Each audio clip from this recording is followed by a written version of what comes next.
Thank you to my good friend, Congressman LaHood, and all my good friends from the Illinois delegation that are here today. And this is really a privilege for me to be able to be here to talk about Illinois' 200th anniversary.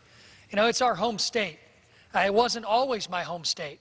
As a matter of fact, my family moved us from our hometown of Des Moines, Iowa to Taylorville, Illinois when I was 7 years old in 1977.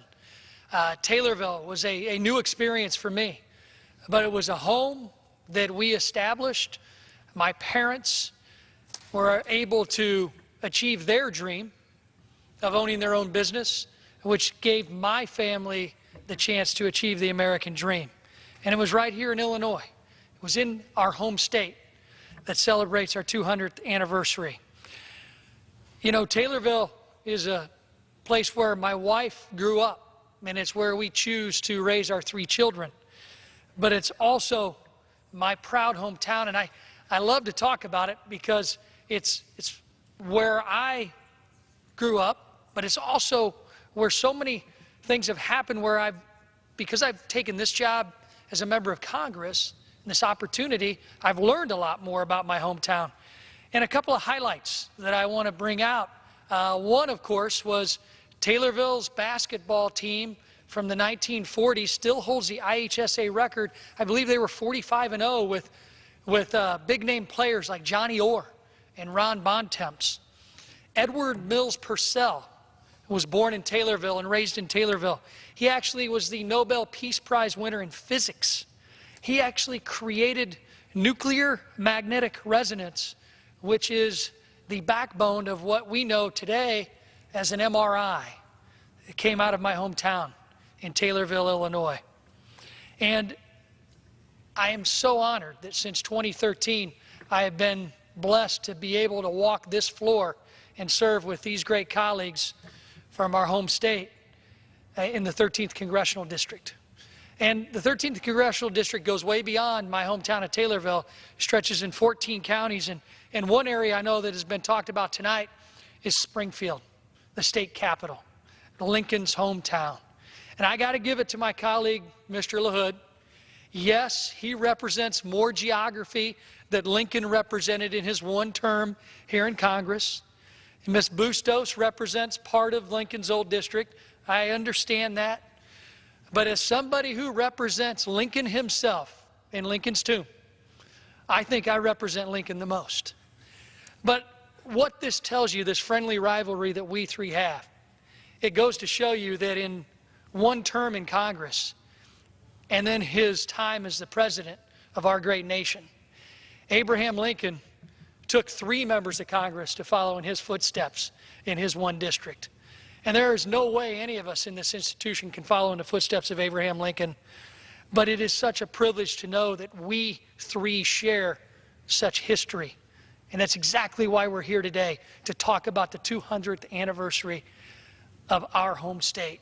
And we would not be talking about Illinois without Abraham Lincoln.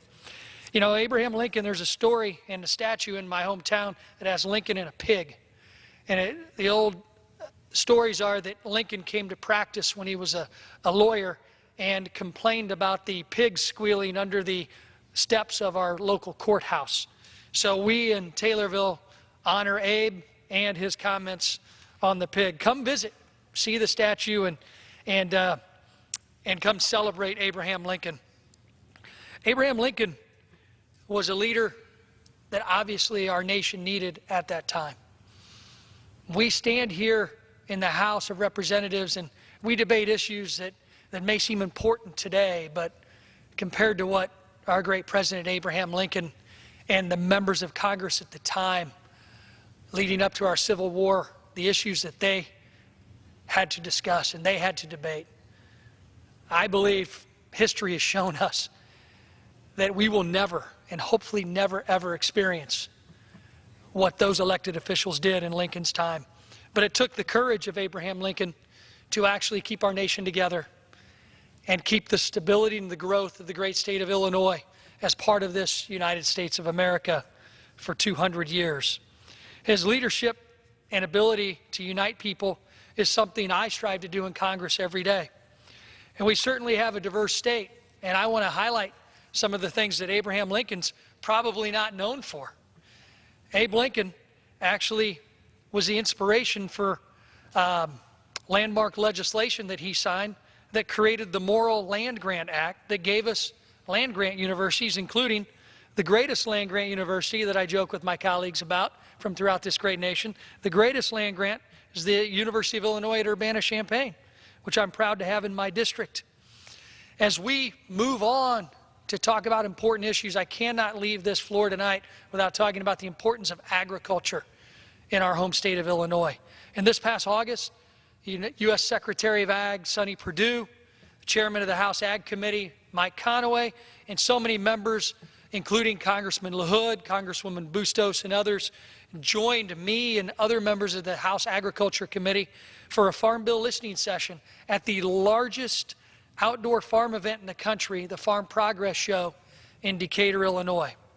And just the fact that this show is in Illinois every other year truly highlights the importance of Illinois agriculture to the rest of the world. You know, I'm proud to be able to serve on the House Agriculture Committee and serve as the chairman of the subcommittee on biotechnology, horticulture, and research.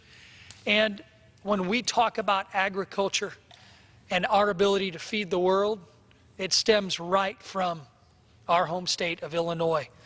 With 72,000 farms and over 2,600 food manufacturers, Illinois is a national leader. We're the leading producer of soybeans, corn, swine, and one of the largest producers of ethanol. And as we move ahead into the next Farm Bill debate, I'm proud to be able to take Illinois' voice to the House Ag Committee with my colleague, Congressman Bost, and my other colleague, Congresswoman Bustos. Proud to represent Central Illinois in the 13th District here in Washington, and I hope that those who follow us for the next 200 years enjoy legislating in a bipartisan way as much as we do together in the Illinois delegation. With that, I yield back the balance of my time.